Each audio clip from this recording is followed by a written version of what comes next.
بسم الله الرحمن الرحيم الحمد لله رب العالمين الحمد لله الذي خلق السماوات والأرض وجعل الظلمات والنور ثم الذين كفروا بربهم يعدلون أشهد أن لا إله إلا الله وحده لا شريك له وأشهد أن محمدا عبده ورسوله اللهم صل على محمد وعلى آل محمد كما صليت على إبراهيم وعلى آل إبراهيم إنك حميد مجيد اللهم بارك على محمد وعلى آل محمد كما باركت على إبراهيم وعلى آل إبراهيم في العالمين إنك حميد مجيد ورد اللهم عن الخلفاء الراشدين والصحابة أجمعين ومن تبعهم بإحسان إلى يوم الدين أما بعد والسلام عليكم ورحمة الله وبركاته. Mes frères, mes sœurs, les louanges, les remerciements, les éloges ne sièrent qu'au digne de louange Allah, le premier qui n'a pas de début, le dernier qui n'a pas de fin, l'apparent et dominant sur toutes choses. Nous le louons, nous revenons vers lui repentant.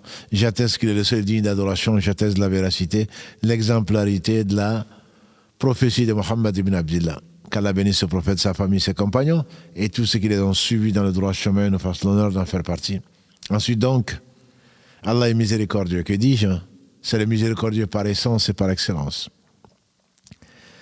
Quand il n'a rien ordonné que ce qui est indispensable à l'être humain pour vraiment mériter d'être un être humain, pour être purifié et ne monte vers Allah que le pur, ne rentre au paradis que le pur.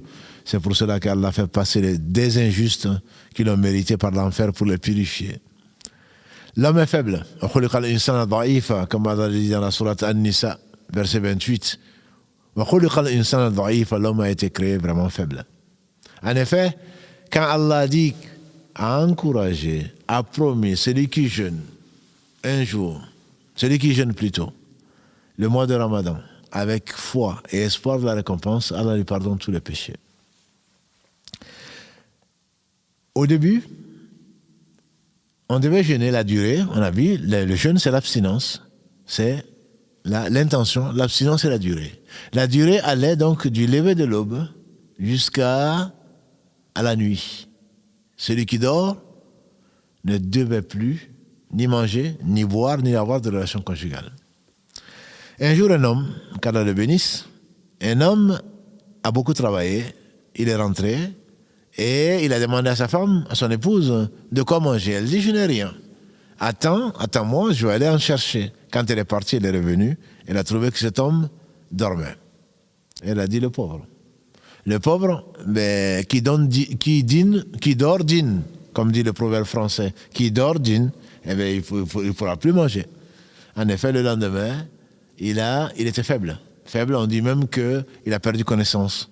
Et quand le prophète sallam a su pourquoi, et donc Allah subhanahu wa ta'ala a voulu leur alléger donc leur fardeau, et donc il a abrogé le fait que le jeûne continue ou commence à partir du moment où ils ont dormi.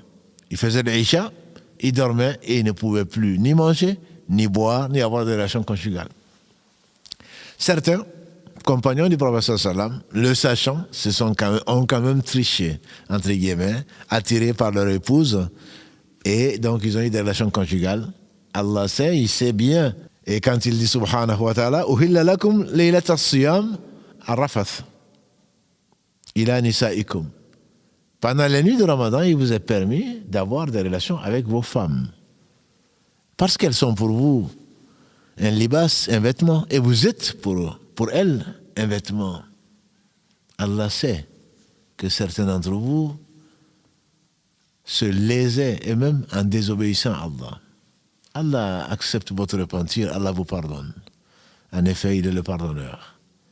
Et donc, à ces deux événements, le fait que certains se cachaient pour avoir des relations conjugales le soir après l'Isha, alors que l'abstinence commençait de l'Isha, Allah subhanahu wa ta'ala a abrogé, a été miséricordieux, il est le vrai miséricordieux, et a permis donc aux gens de pouvoir manger et boire jusqu'à ce que l'on distingue le fil noir du fil blanc au Fajr. Et donc ceci parce qu'ils voulaient respecter la loi divine et ils ont pris la chose à la lettre. Tels étaient les compagnons du prophète sallallahu alayhi wa sallam. Il y a un qui s'est assis, qui a attaché un fil blanc et un fil noir, un fil blanc à un pied et un fil noir à l'autre pied, et il continuait à manger jusqu'à faire la distinction. Et bien entendu, la distinction ne se faisait que quand l'aube était vraiment là, et plus que là. Et donc, le professeur Salam a dit, qu'est-ce que tu fais? Il dit, voilà, moi c'est comme ça que j'ai compris le verset. Il a dit, alors tu dois avoir des yeux de lynx, on dira. Et tes yeux doivent être vraiment, tu dois être vraiment perspicace pour pouvoir distinguer le fil blanc du fil noir. Et non, Allah parle en fait de l'aube. Donc Allah a précisé, min al-fajr. Et donc ce fajr qui est l'aube, il y a deux types de fajr, comme nous l'a expliqué le professeur sallallahu alayhi wa sallam. Il y a le fajr qui est kadhib et le fajr qui est sadiq. Le fajr kadhib, c'est, comme il a dit le professeur sallam, c'est une lumière qui se lève donc de l'Orient et qui monte comme la queue du loup, qui monte directement dans le ciel de façon perpendiculaire. Et celui-là, cette lumière, elle disparaît. Ça, c'est le faux fajr. Et il y a un fajr qui est sadiq, qui est le vrai fajr, et qui donc est parallèle à l'horizon. Quand il se lève, il éclaire la terre, et à ce moment, il ne disparaît pas jusqu'au lever du soleil. Et donc, c'est pour cela qu'Allah dit, à la fin de ce verset, donc 187 de la sourate al-Baqarah, Allah dit « Kulu washrabu » mangez et buvez jusqu'à ce que vous distinguez le fil noir du fil blanc au fajr. Et les savants nous expliquent bien entendu que la règle, à partir de ce verset-là, c'est que quand tu doutes que ce n'est pas encore l'aube, tu peux continuer à manger. Allah dit jusqu'à ce que tu distingues. Et c'était la pratique des compagnons du prophète sallallahu alayhi wa sallam. Il est arrivé qu'on appelle à la prière. Le prophète sallallahu alayhi wa sallam a dit mangez. Mangez tant que vous n'avez pas entendu l'adhan de Bilal. Plutôt, mangez et buvez jusqu'à ce que vous entendez. Donc, Ibn Maktoum, ce qui est un aveugle, qui était également un muezzin du prophète sallam, on venait lui dire, le fajr est arrivé. Il est arrivé à Omar d'avoir un verre dans la main, ou un récipient qui buvait. Il a demandé au prophète sallam, quand il a entendu l'adhan, il a dit, est-ce que j'arrête? Il a dit, finis ton verre. Donc il y a eu des pratiques dans les pays musulmans en particulier qui ont compliqué la vie des gens. On peut boire et manger jusqu'au lever de l'aube, je dis. Ce n'est pas 2h, 3h du matin quand on va dire, on va appeler à la prière, avant d'appeler à la prière, alors que ce n'est pas encore la prière, on le sait, pour qu'on arrête de manger. Non, ça ce sont des choses qui ne sont pas des choses qui ont été légiférées, des choses qui ont été rajoutées à l'islam. Et donc ce sont des choses qui ne sont pas acceptables. Et ce sont des choses donc à bannir dans la mesure où Allah subhanahu wa ta'ala n'a pas légiféré donc ces choses-là. Et on devrait respecter la facilité qu'Allah nous a donnée. C'est la raison pour laquelle on se doit de rester simple, de ne pas chercher à innover. La preuve, c'est que les gens qui arrêtent à 2h du matin, 3h du matin, en disant qu'ils vont, c'est par mesure de précaution, ils ne sont pas plus pieux que le prophète sallam, ni que les compagnons du prophète sallam, et walillahi alhamd, Allah a envoyé les meilleurs des hommes pour accompagner le meilleur des hommes qui est Mohammed sallallahu alayhi wa sallam. Il ne faut pas rajouter donc à la religion d'Allah ce qui n'en fait pas partie. Il précise, vous pouvez avoir des relations avec vos épouses, sauf si vous faites l'atikaf. L'atikaf, c'est la retraite spirituelle, et donc que le professeur sallam faisait. Il a fait une année, les 10 premiers jours de Ramadan. Ensuite, l'ange Gabriel est venu dire que ceux qui cherchent Laylatul Qadr, la nuit du destin, c'est après. Il est rentré, il a continué l'atikaf, donc la deuxième décade, et il est ressorti, il a rencontré à nouveau l'ange Gabriel, qui a dit que ce que tu cherches, c'est devant.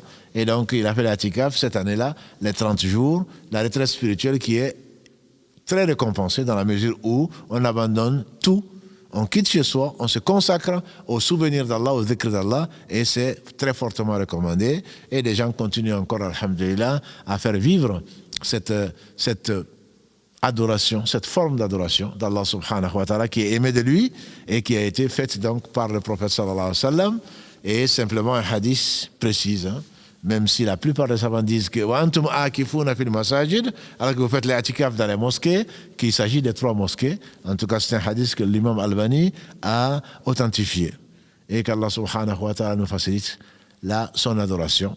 سبحانك اللهم وبحمدك أشهد أن لا إله إلا أنت أستغفرك وأتوب إليك سبحان ربك رب العزة عما يصفون والسلام على المرسلين والحمد لله رب العالمين والسلام عليكم ورحمة الله وبركاته.